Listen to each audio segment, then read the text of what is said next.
Let's learn how to delete a group on WhatsApp permanently.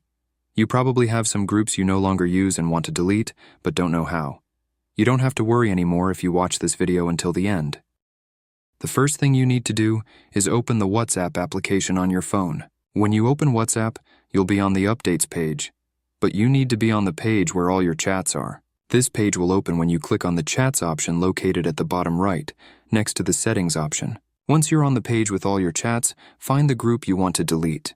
When you've found the group, enter the group chat by clicking on it, and then open the group settings. You can do this by clicking on the group's name at the top of the page. When you click on the group's name, the group settings page will open with many options. On that page, you need to scroll all the way down, where you will see the members. Next to your name, it should say admin, because only an admin can delete a group. The next step is to remove all the members from the group. There isn't a button to remove them all at once, so you have to remove them one by one. To do this, click on a member's name, and a menu with several options will pop up.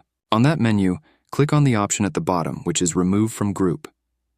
Once you have removed all the members from the group, the next step is to click Clear Chat. After clicking Clear Chat, the next step is to leave the group. You do this by clicking Exit Group. After exiting the group, you will see the option Delete Group on that page. Once you click Delete Group, you have successfully deleted the group. So thanks for watching. See you in the next video.